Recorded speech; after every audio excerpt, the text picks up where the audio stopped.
Good afternoon. Welcome to another segment of my YouTube channel. It's a pleasure to have Mr. Richard Williams, who's originally from Grand Turk, the capital of the Turks and Caicos Islands. He currently resides in the United States, but I'll let Richard introduce himself. Mr. Williams, please introduce yourself.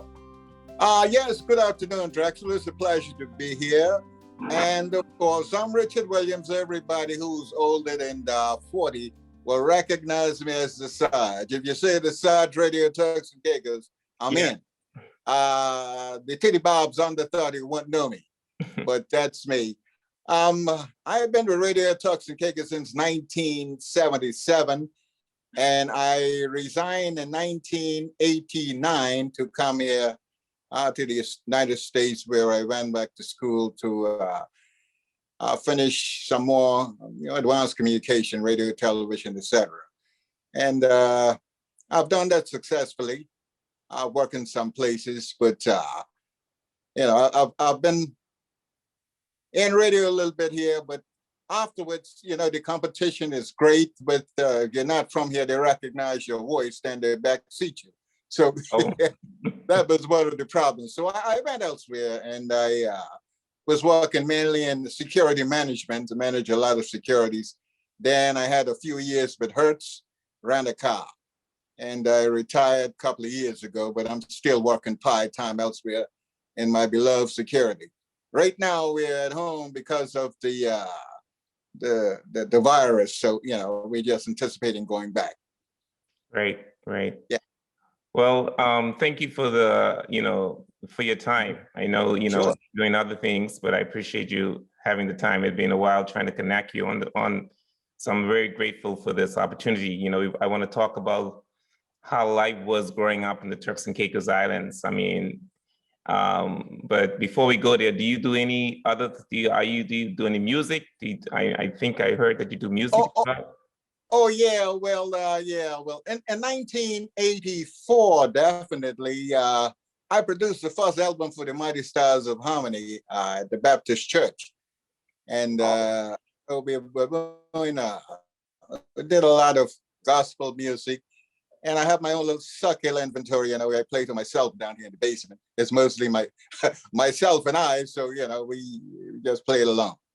Awesome. We'll do something for you before we leave anyhow. That'll be great. That'll be great. Yeah. So Richard, how was life growing up in the Turks and Caicos Islands? Life, that's a broad question. Now, life in general, with myself, I have 5 brothers. I was the second in command, and the one above me and 4 below me. So no sisters? No sisters. So okay. As boys, we were challenged. We found ourselves washing our own clothes sometimes. Cooking was a skill. We learned that because it was, we had to. Mother was a seamstress, and most of the time she was working on clothes. So we had to assume the pots and the skillets and everything. So we became kind of, expert in that field, especially with peas and rice and steamed fish. Well, that was a good thing. That made you independent. Oh yeah, quite independent even until this day.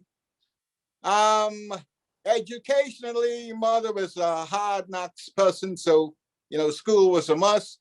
We had to go 9 o'clock in the morning. You had to be within the perimeter, and it was such, if you weren't there, especially from 1961 when we had Mr. Charlie Best, he had monitors at the gates.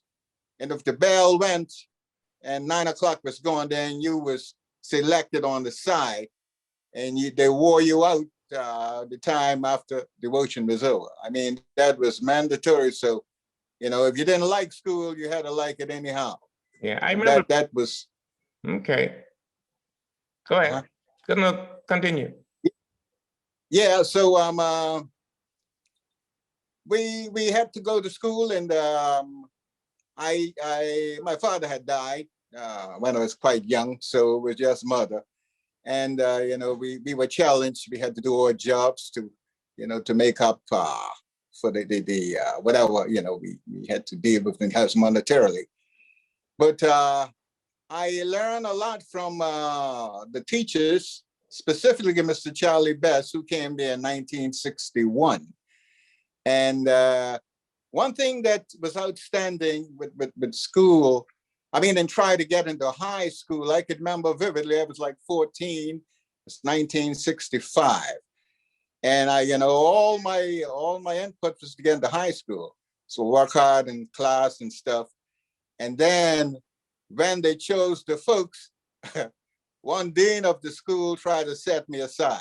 I was terribly disappointed.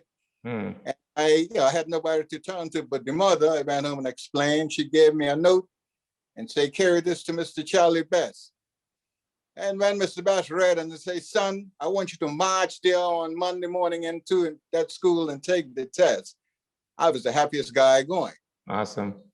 And Monday morning, I rolled in. I guess I was the first one there. And we took the test.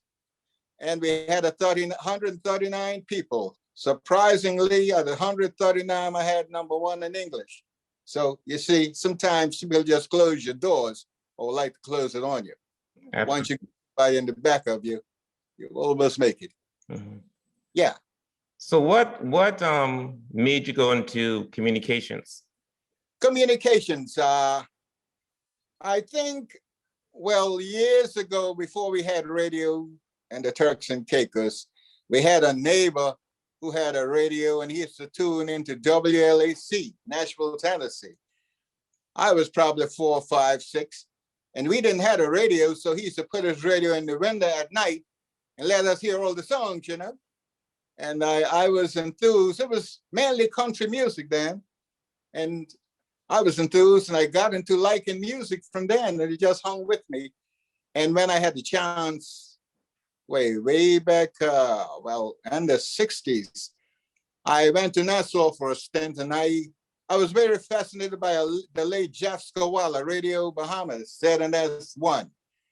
And, this guy was very enthusiastic. And I would listen and listen and listen. I was more moved to become a radio person from his influence. And in 1977, on the Garvey Bill ground, he gave me a stint at Radio Turks and Caicos. I was gone since then. That is awesome. And so I love hearing these stories. And I also see that even though, you reside outside of Turks and Caicos, you still have a lot of interest, you still have a lot of passion for the Turks and Caicos Islands.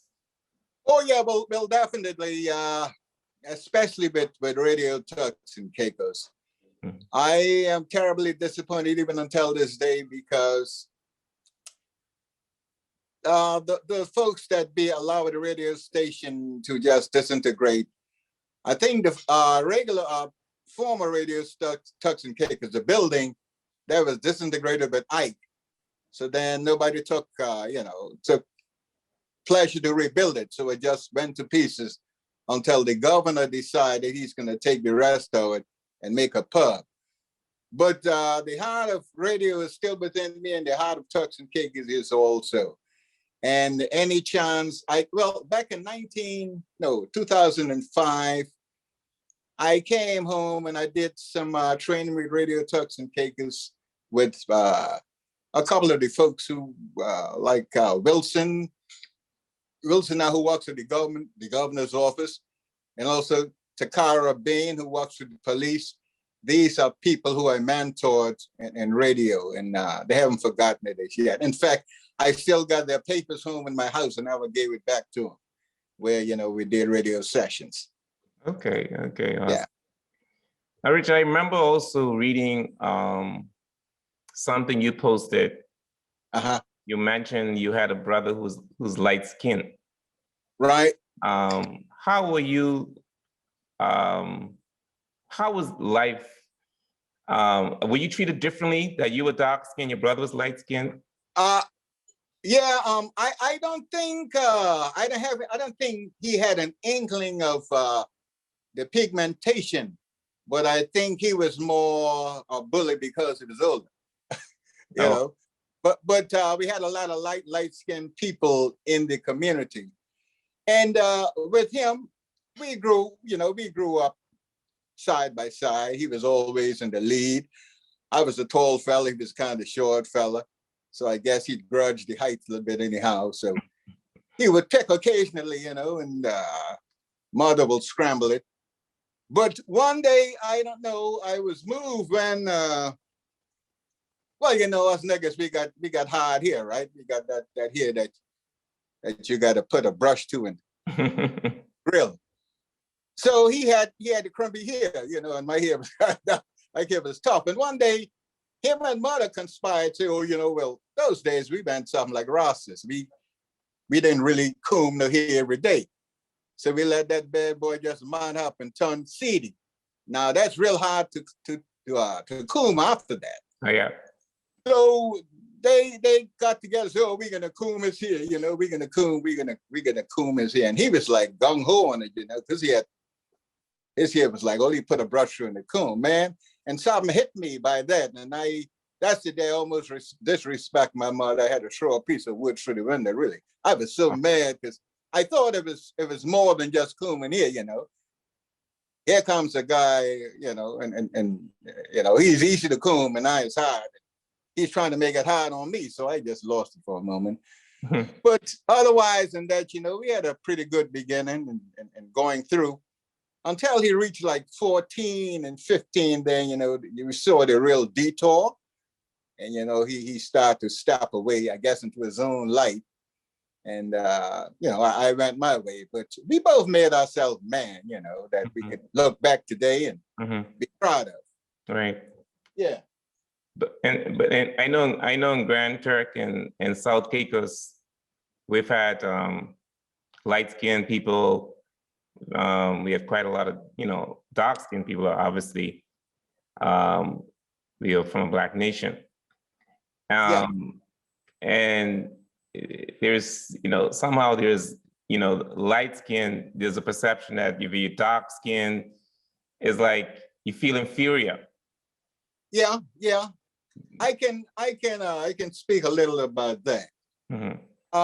Growing up since like the 1950s, the coming of the Americans, right? Coming of the bases, the American bases. Yeah, bases in Grand Turk.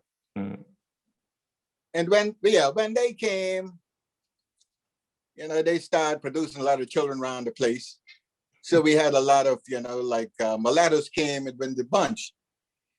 They were pretty cool, but I think where the discrimination started coming in, even the people in the island, they start to, because these children were born indiscriminately to all kind of homes. Some people who opted for that, right? And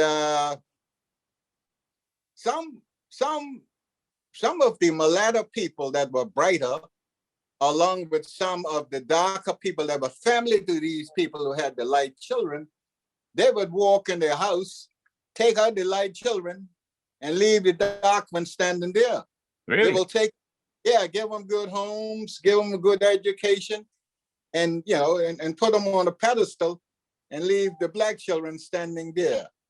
That was ridiculous. I know a couple of houses that did that, and to even today, some of the children still have that resentment, and they speak about how they were left and the others were taken. But that was a natural fact. We had some of the mulattoes who did not want to go to school.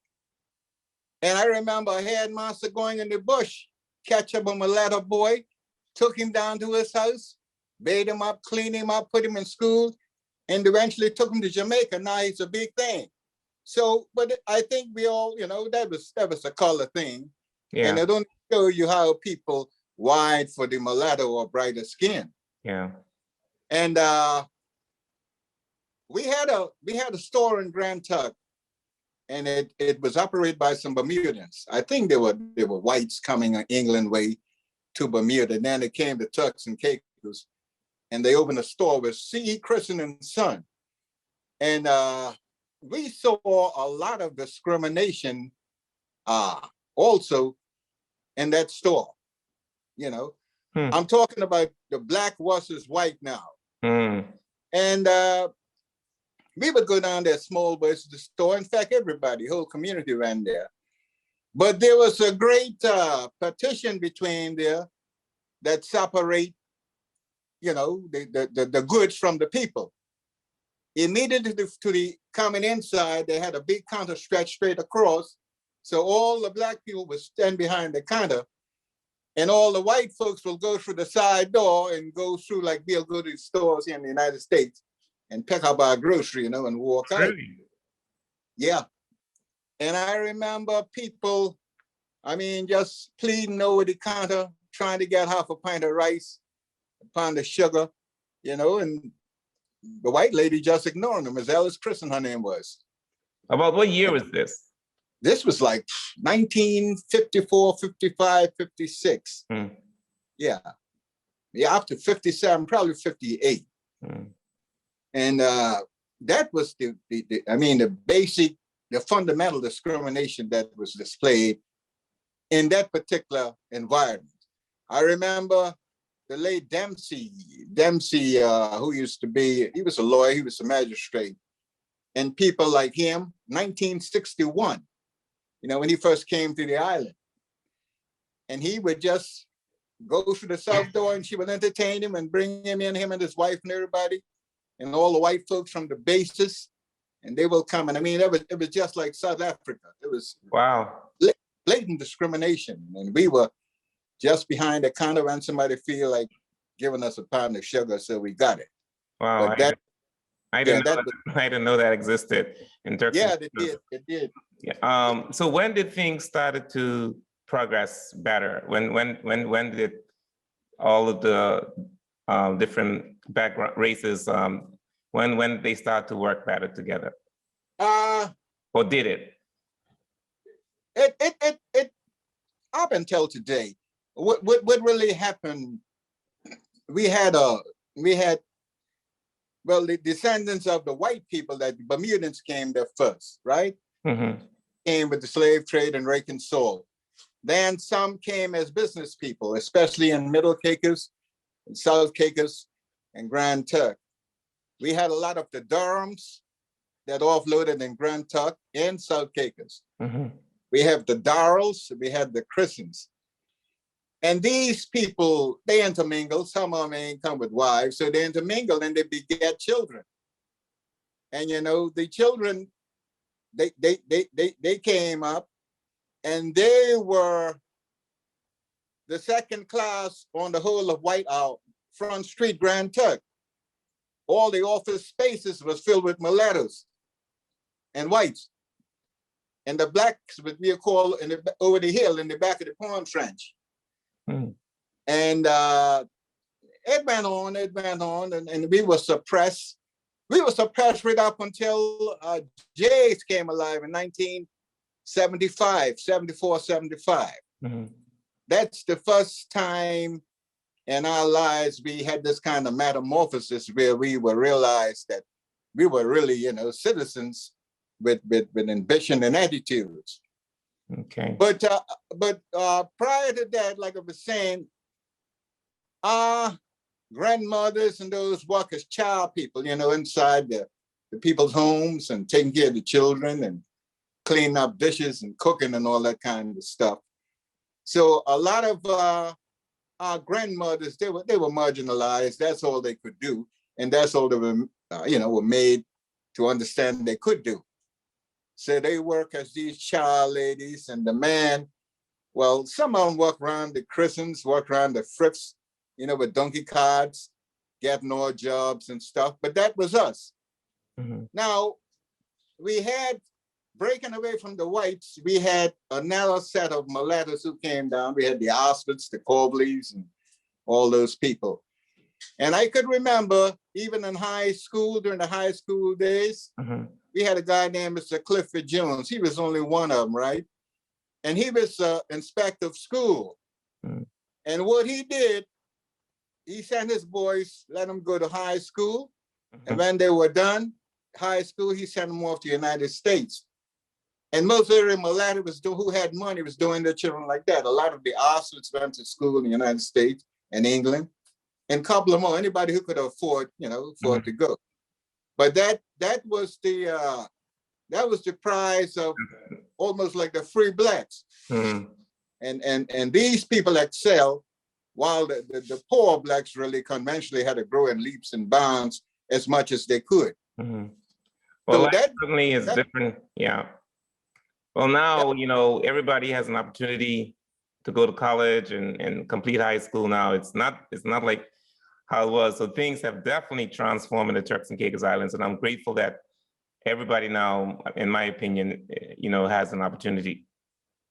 Oh yeah. Today things are much better. We are more privileged. What happened? The gate has been open to the United States. Prior to that, we were, since 1961, Mr. Bass came there from Barbados. He devised the school system in a way that gave scholars who were there the potential to become whatever they could.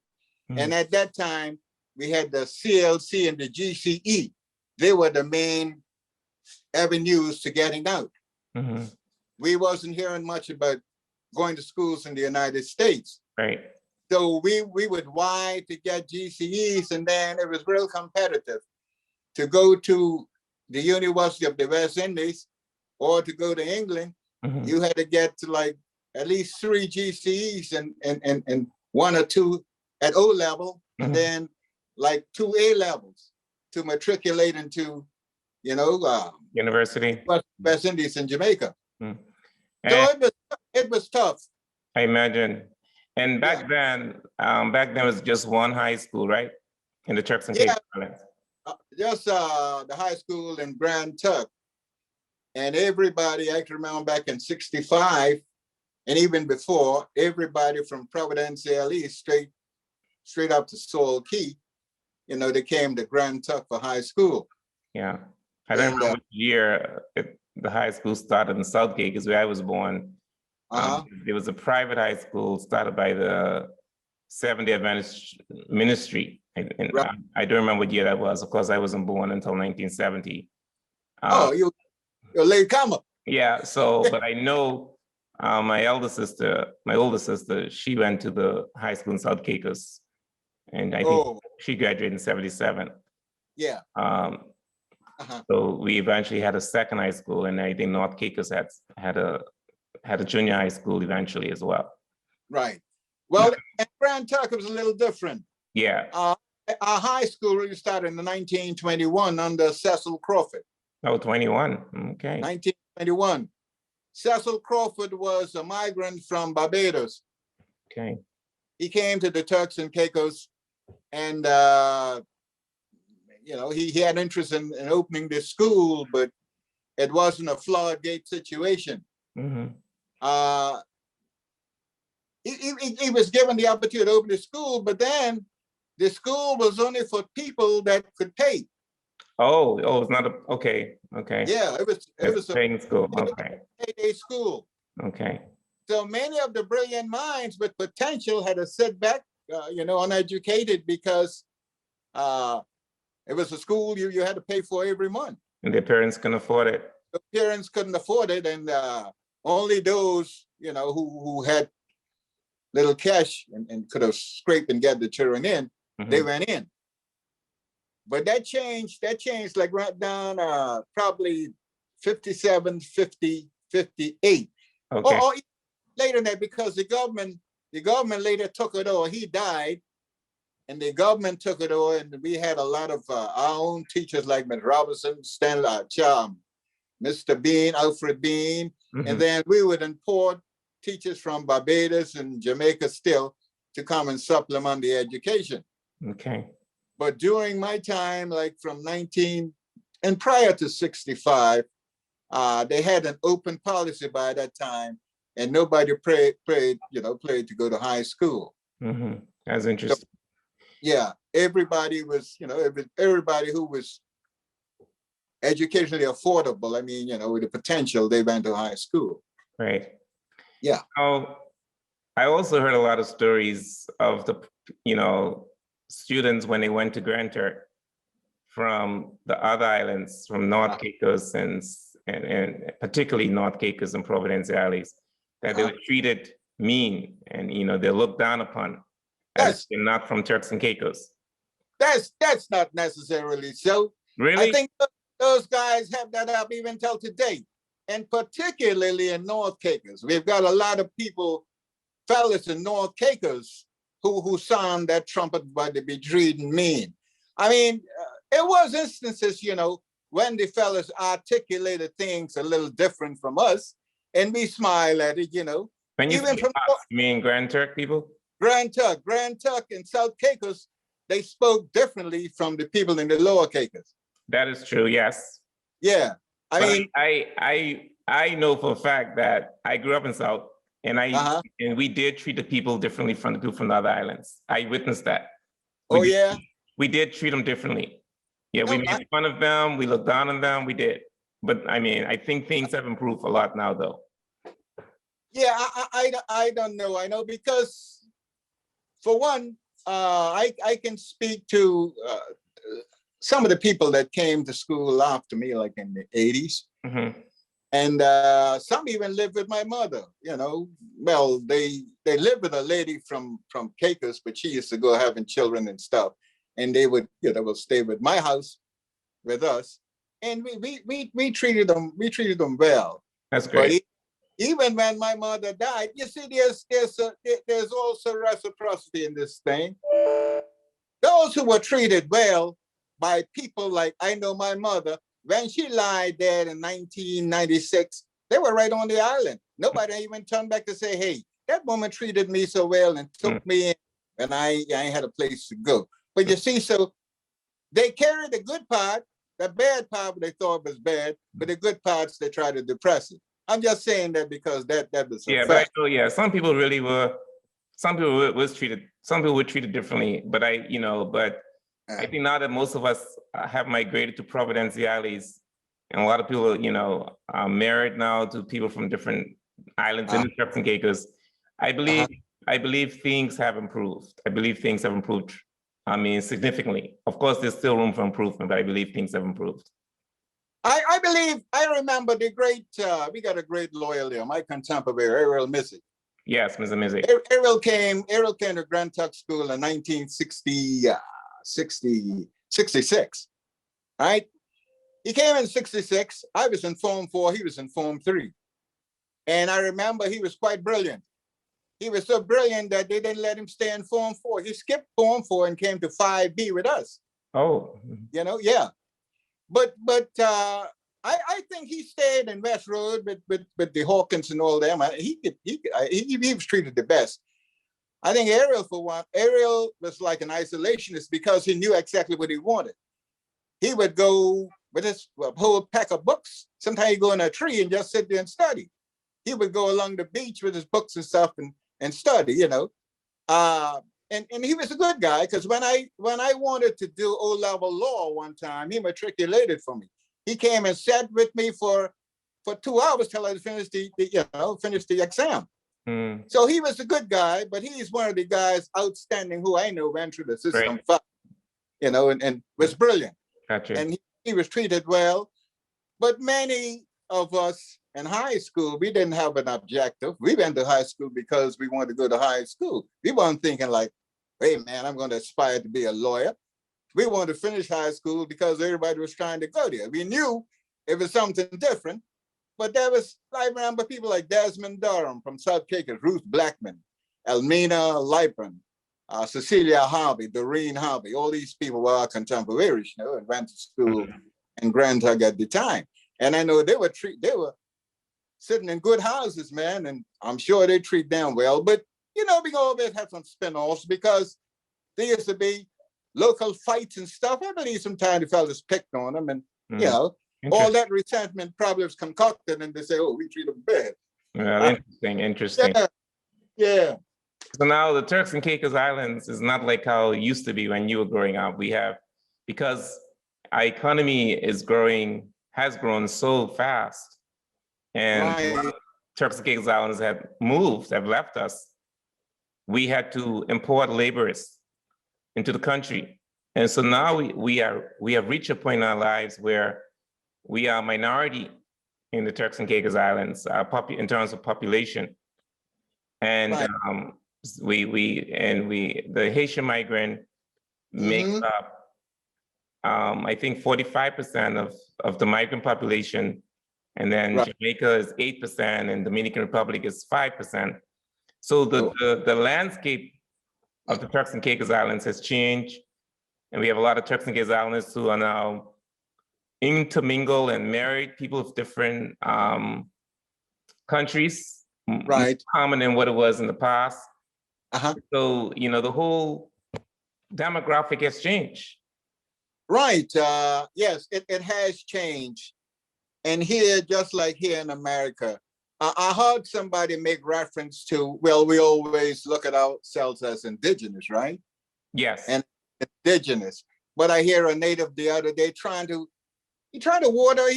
dismiss indigenous. Oh, we have no more indigenous people here. The word indigenous is ridiculous. What you talking about? Don't you have roots?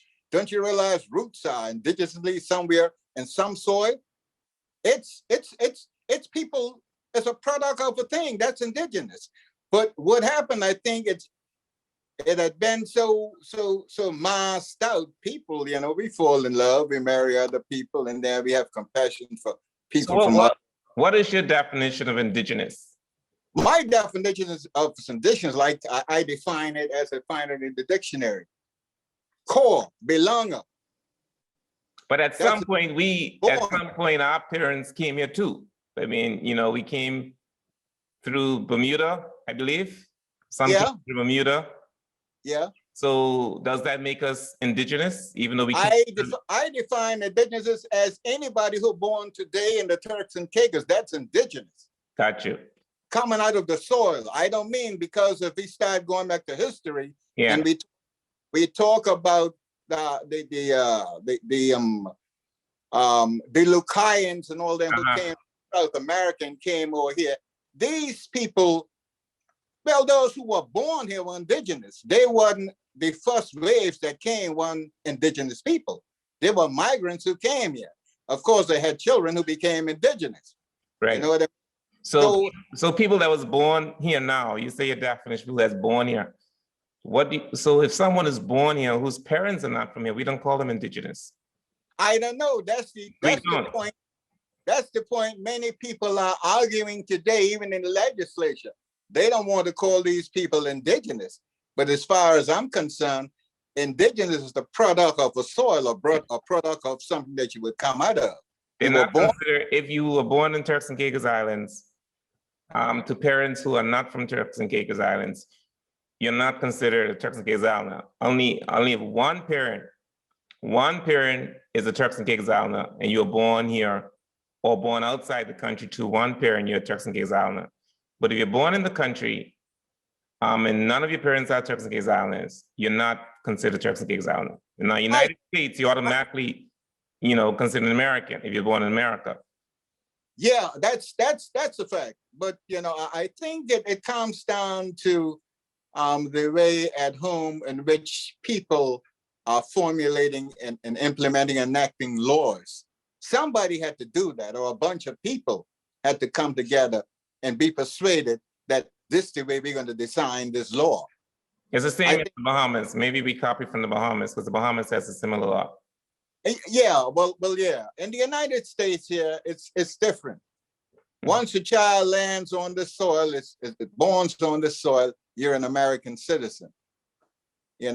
Only thing you cannot do is become a president. But America has another. Well, you can become a president if you're born in the United States.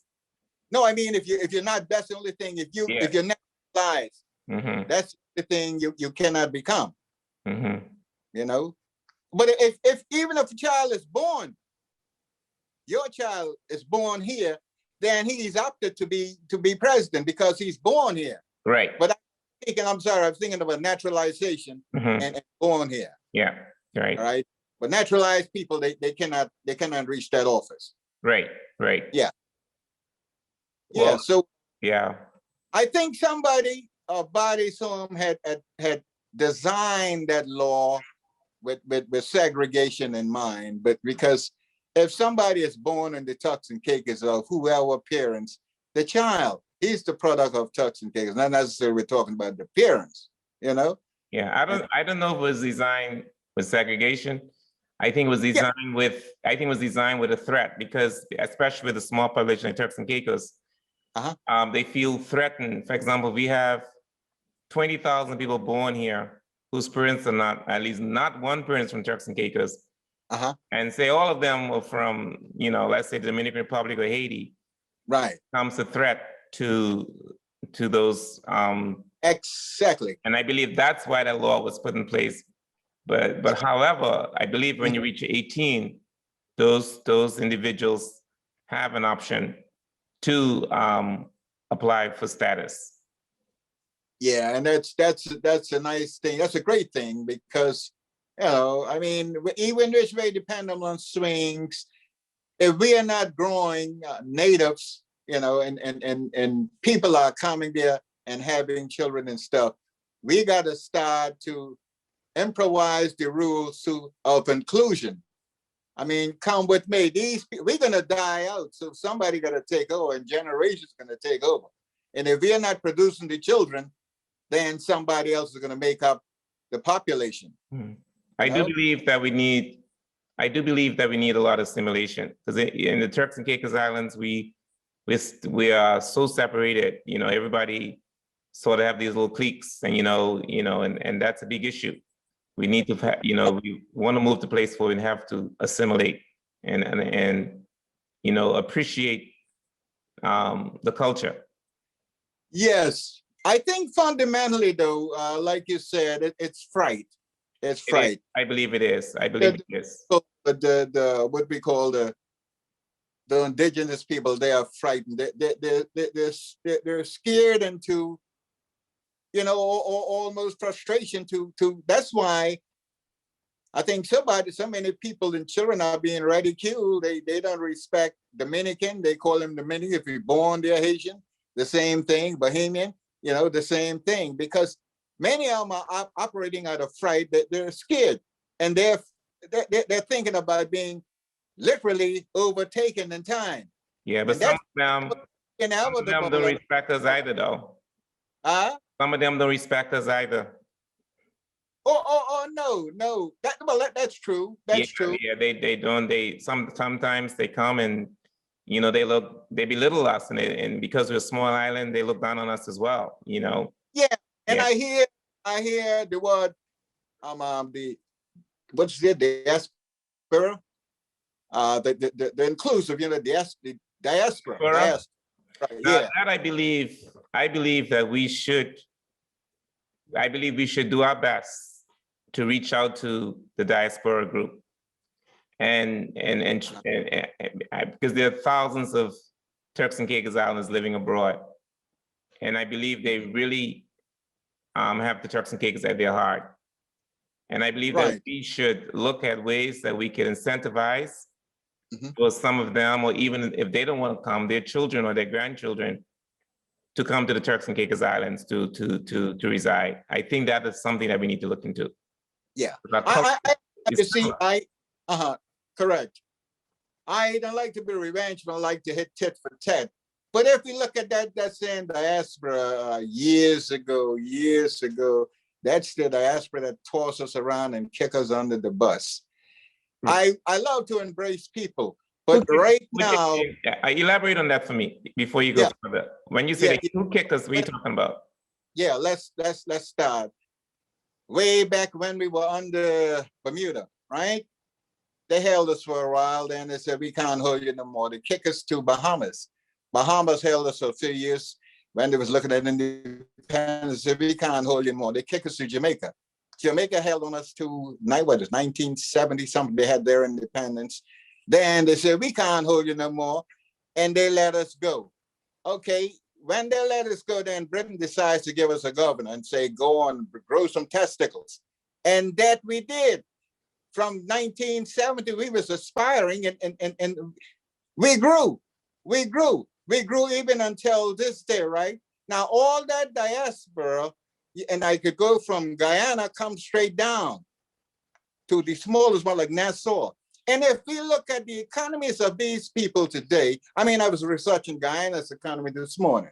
I was looking at Jamaica, you know, and the bauxite and the tourism is on a minute scale, but bauxite and Guyana just found some oil, and you know they're doing all of this. But these people, I was at the CBU, Caribbean Broadcasting Union, on the radio Turks and Caicos. I will go to almost every meeting every year. And these people now want me to say a first word about Turks and Caicos. I mean, we had the big fishes, Guyana, Jamaica, Trinidad, and Barbados. And they showed no respect for us.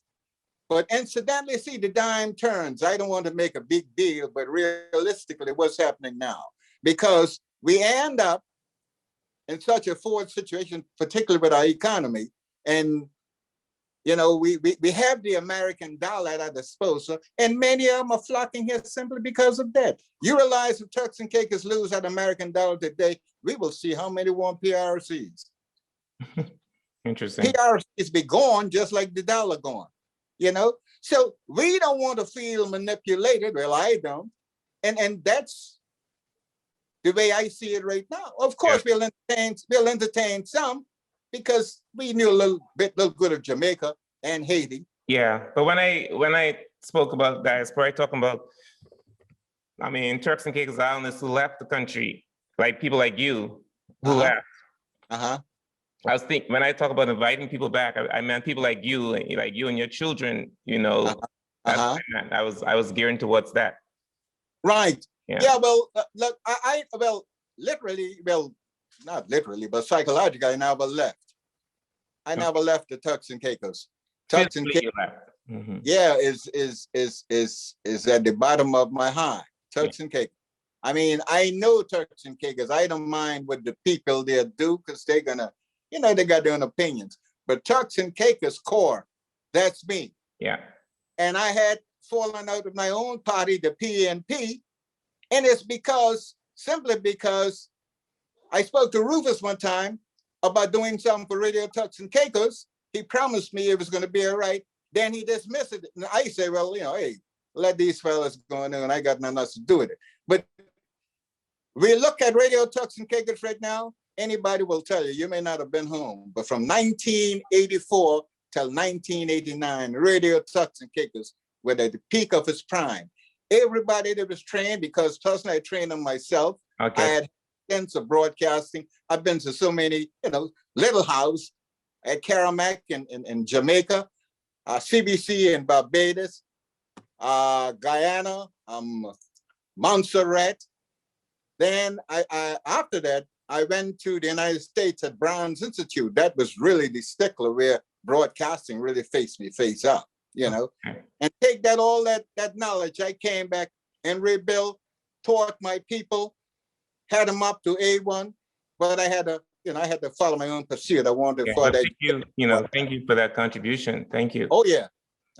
So we just said, the reason I brought this up about the diaspora is because there were some independent observers in the Turks and Caicos Islands, and they issued a report.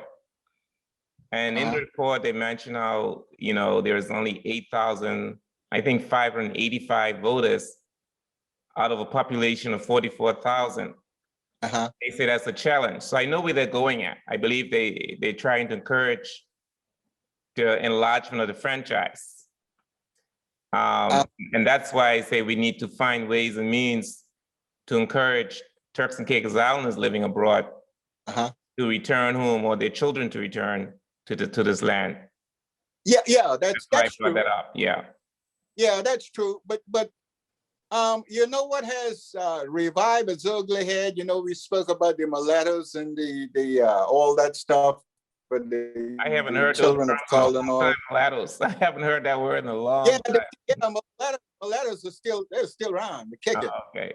But right now we have what the mulatto people used to do. We have black bureaucrats, and the government is doing right now to black people. I remember my son graduated with IT from the same university I went to up here, University of District of Columbia here in Washington, D.C. Ran home with full credits. and they wash him right down to nothing. One particular lady and refused to give him a job, Ryan Williams. I mean, water him right down and refused for no reason to hold him back.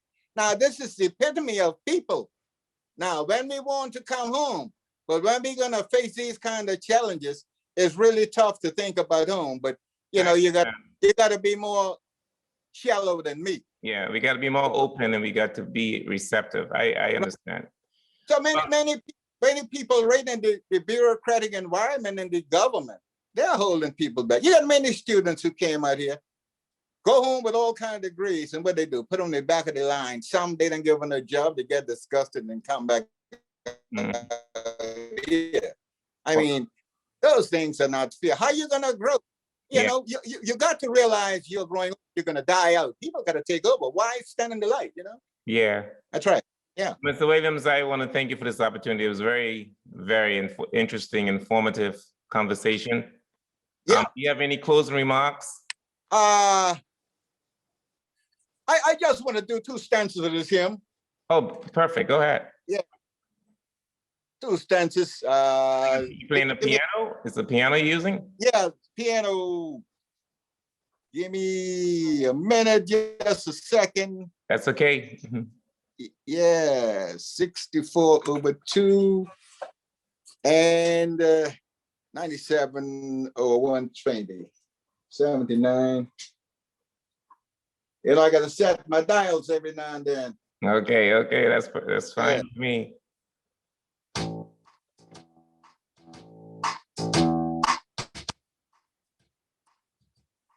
It's called What a Friend We Have in Jesus.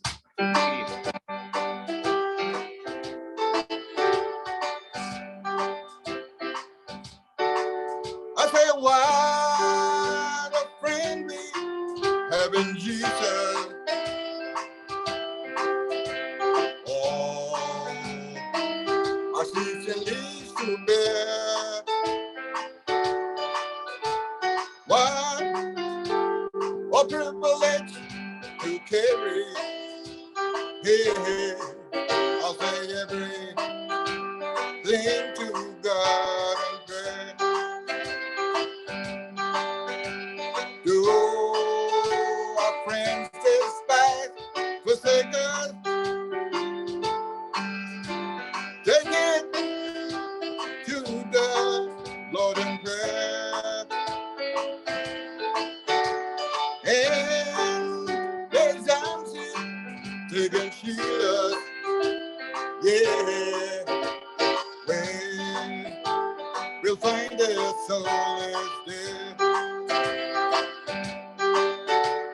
Do our friends despise, forsake us? Take it to the Lord in prayer. And His answer taking Jesus, yeah, find the soul is there. All right.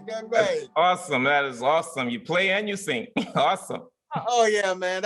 I am better on the guitar though. This is just my run around here. Oh, I always wanted to learn to play on the piano. I always did, but you know. I don't know if you remember Lou Clear from South Caicos. Of course I do.